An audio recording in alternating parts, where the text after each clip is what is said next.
importante a gente lembrar que essas estruturas anexas, digamos assim, ao tecido adiposo, todas elas vão possuir esse tecido adiposo. E a síntese da leptina ocorre dentro do adipócito. Então, toda a estrutura, todo o tecido que tiver um pouco de tecido adiposo ali, a gente também vai encontrar a produção de leptina. E só uma coisa, especialmente o tecido adiposo branco, né? E o pico de vida dela, a medida dela é de 30 minutos e o pico de secreção é durante a noite, ou nas primeiras horas da manhã, ou no começo do dia. Assim. Então, a leptina, ela vai estar envolvida em todos esses tópicos, principalmente na saciedade, tá? Ela, ao contrário da leptina, no caso a leptina vai causar a fome e a leptina ela vai inibir essa fome causando a saciedade. Então, ela consequentemente diminui essa ingestão alimentar, ela aumenta também esse gasto energético, trabalha também na regulação pelo metabolismo de glicose e gorduras, porque a gente sabe que a glicose vai estar envolvida nessa questão do metabolismo energético e também na questão dessa saciedade. E também um ponto importante, ela vai auxiliar no sistema reprodutor masculino, porque a gente sabe que para um animal, especificamente o macho, ele ter essa boa vida reprodutiva, e ele vai precisar de uma boa nutrição para que o funcionamento fisiológico funcione perfeitamente. Então, a participação, principalmente na puberdade, é essencial, porque ele vai estimular a síntese de hormônios estimuladores de gonadotrophinas, que vai aumentar o hormônio luteinizante, folículo estimulante, e vai agir lá nos testículos com esse estímulo da testosterona, pelas células de leite. Você queria complementar? Sim, porque nas células de leite, como ela está falando, como vai aumentar a produção do LH, aí nas células de leite vai ter uma maior produção de testosterona. Isso vai ser importante porque nas células de Sertoli, onde vai ocorrer a espermatogênese, essa concentração de testosterona vai ser importante para esse processo. E essa concentração de testosterona vai ser ocasionada pela quantidade de leptina naquele corpo.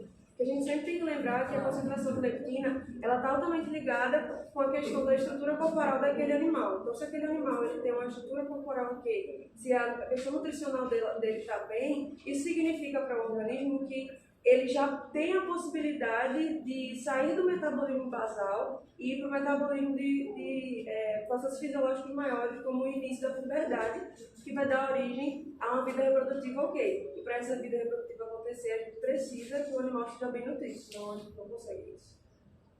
E esse hormônio ele também é muito importante nessa questão da obesidade, porque como ele é um hormônio relacionado à saciedade, quando o indivíduo ele come bastante, a tendência é que esse hormônio seja ativado, ou seja, quando aumentar a quantidade de gordura nos tecidos, nos adipócitos, ele vai mandar esse estímulo, que é uma terminação nervosa aferente, aí manda para o hipotálamo, e o hipotálamo ele vai mandar uma resposta para os órgãos efetores, que no caso essa resposta seria essa saciedade.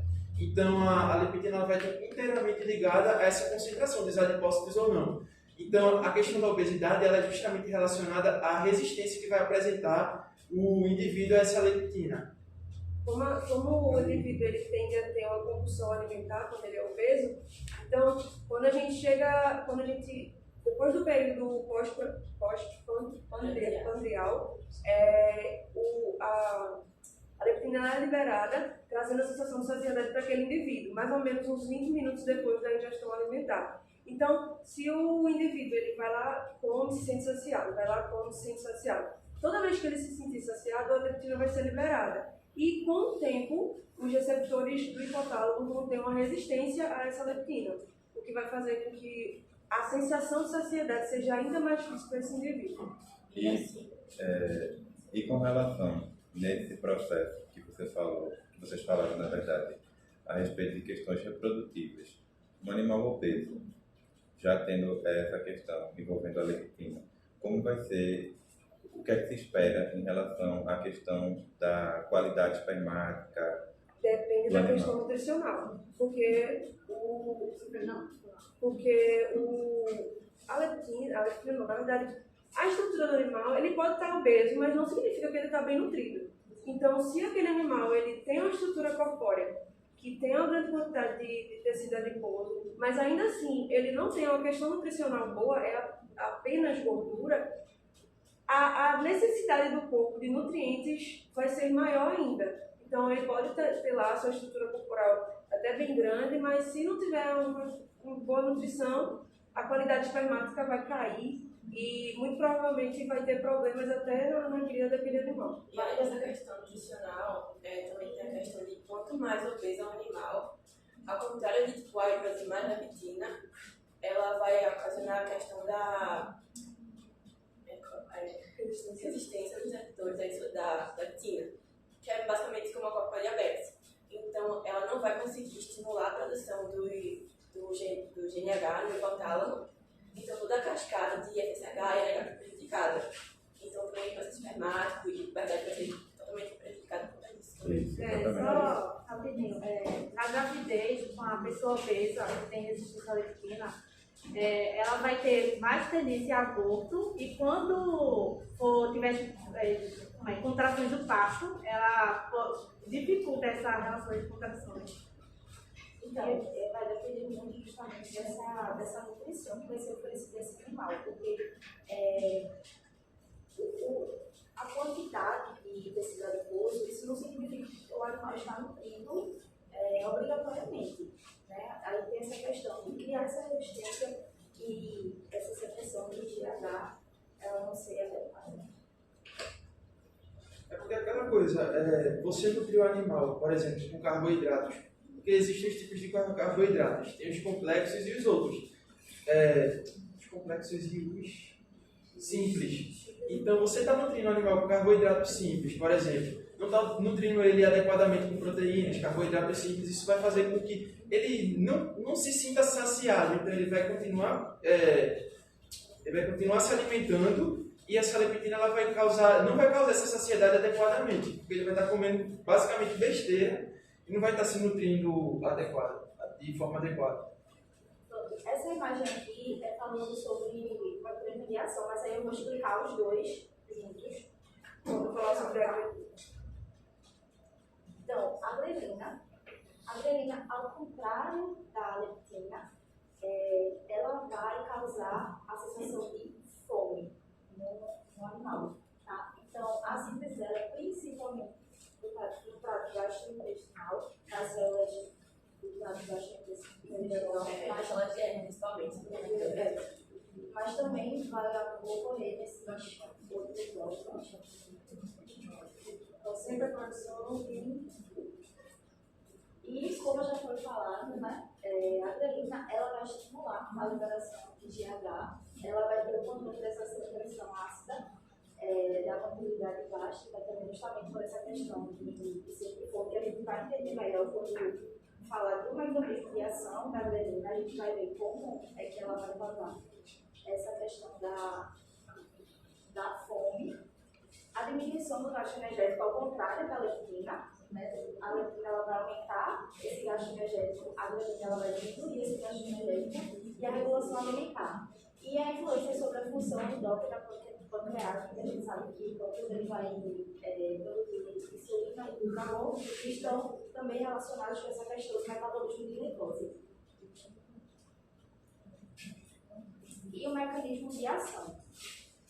Então, a grelina, ela vai ultrapassar a barreira hematoencefálica, ela vai chegar lá na glândula mestre, né, no hipotálamo, e ela vai causar um feedback positivo em neurônios que são chamados de orexógenos, que são neurônios peptídicos, especialmente a GNP e o Y, o NPY.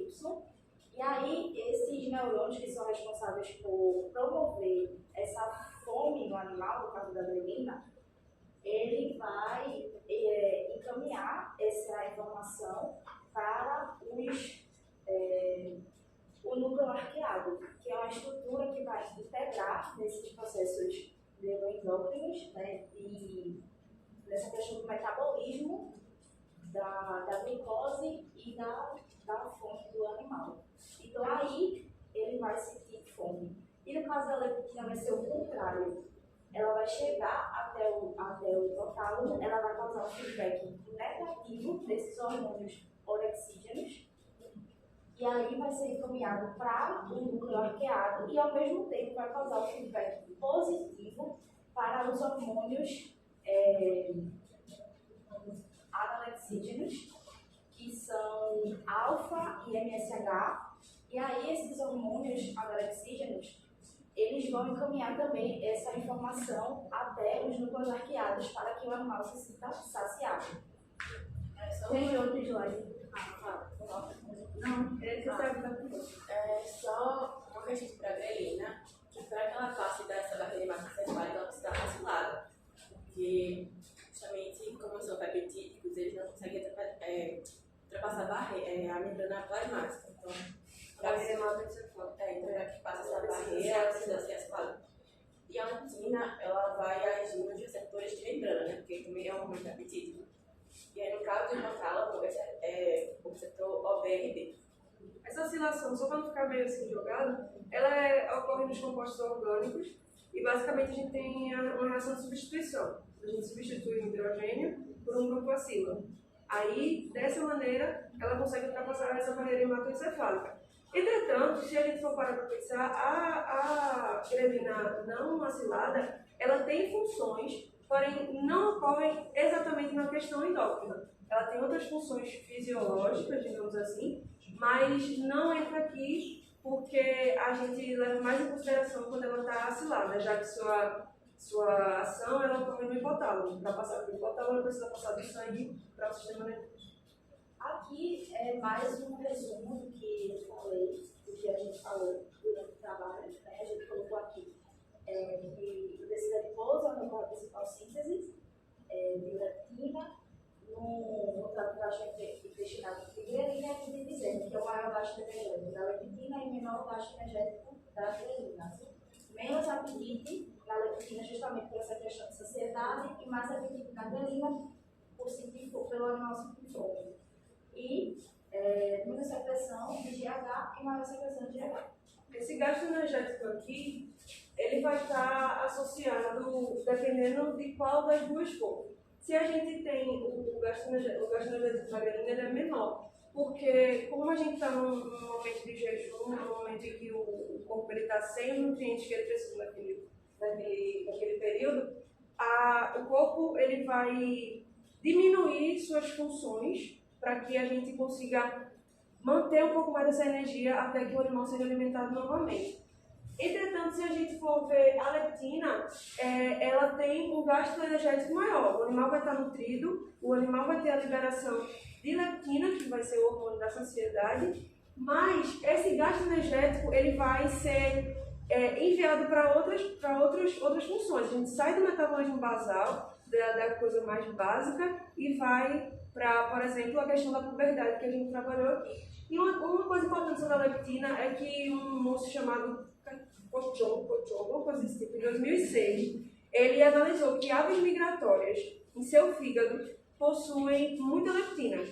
Isso é um sinal de que aquela ave ela tem reserva energética ok, e isso vai fazer com que ela tenha a capacidade de fazer a migração dela. Então, além de ser uma questão de saciedade, é uma questão de sobrevivência também. A gente tem a leptina em vários aspectos desse sentido da questão nutricional.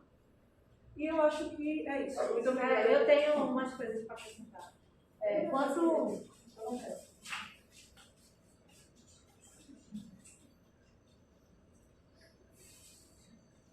Quanto à síntese da leptina, temos fatores positivos que regulam a sua síntese, que são a insulina, o glicocorticoides e os estrógenos regulam a síntese da proteína, da leptina.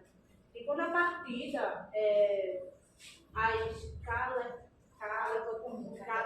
mais os andrógenos e ácidos graxos de cadeia longa inibem sua síntese.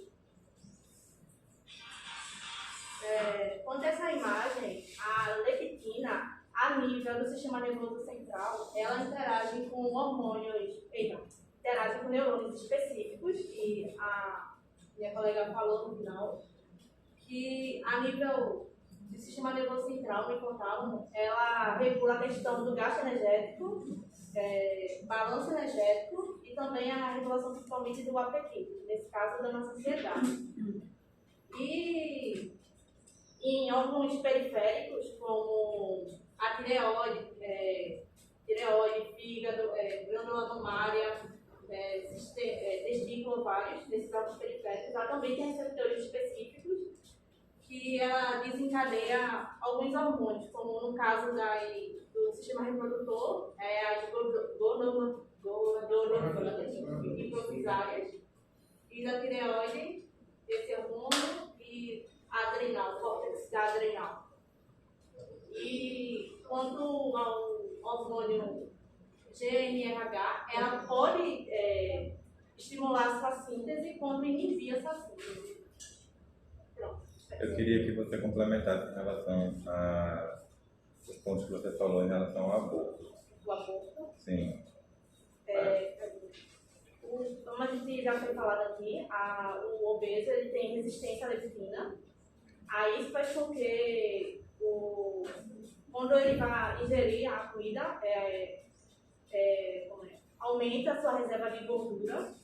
E a gordura, ela dificulta a questão da fixação do embrião também. E também na questão que durante a gestação a mulher tem tendência a ter complicações, como abortos, ou se chegar ao final da gravidez, tem questão das contrações uterinas que podem ser intensificadas ou demorar muito para conseguir, mais do que o normal. Mas isso vocês poderiam complementar em relação à leptina. Como é que no mecanismo fisiológico ela vai representar esses riscos referentes à questão de uma gestação saudável? O que é que vai ser o fator determinante para que isso seja favorecido? Então, né, a leptina ela vai trazer essa saciedade. A gente sabe que a mãe, né, ela vai precisar passar essa nutrição para o feto.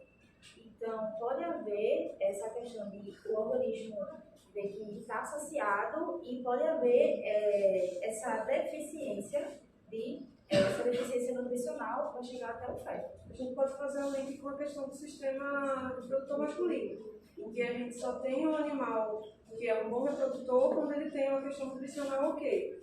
E como o macho ele vai dar pontapé inicial para aquele feto existir, que seriam as questões nutricionais espermáticas para ocorrer a fecundação e a saúde nutricional daquele feto, já a fêmea ela vai fazer o papel de manter aquilo. Então, se o animal, apesar de estar obeso, ele não tem uma boa nutrição, a gente acaba por perder nutrientes específicos que aquele feto vai precisar. E a gente sabe que durante o período de gestação, todos os hormônios, todos os nutrientes corporais da mãe, eles meio que servem de apoio para esse feto ser gerado. Então, se a gente não tem uma mãe bem nutrida, e apesar de ser, no caso, obesa, ela tem um tecido adiposo em grande quantidade, a gente precisa de outros nutrientes também, além do tecido adiposo. E apesar também dela estar bem nutrida, mas se tiver obesa, também pode ocorrer a resistência da insulina, né? Da leptina dos receptores. Então, tudo isso acaba que afeta a nutrição do feto. E também a questão da obesidade também atrapalha a anidação, né? Da fixação do embrião no endométrio. E ela também pode estar relacionada, por exemplo, a diabetes, porque se a pessoa está comendo muito, está tendo essa ingestão exagerada, vai ter problema na insulina e vai ter problema também nessa resistência à leptina. Então, isso também vai afetar o desenvolvimento do feto. Eu vi que vocês colocaram ali uma imagem de alguma fase placentária. Eu queria entender melhor. O trofoblasto.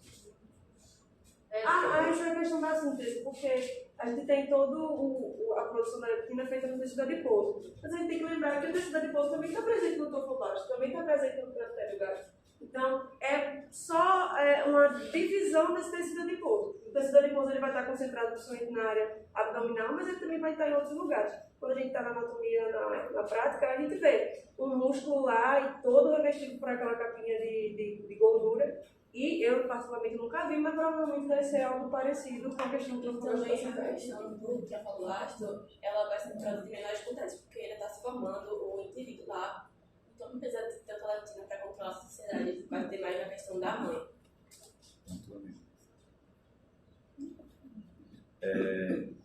Uma sugestão é que vocês coloquem, né, nos próximos slides, imagens que contenham espécies de animais domésticos, não relacionados somente à questão da espécie humana, tá? Mas aí só como sugestão. Parabéns. Obrigada.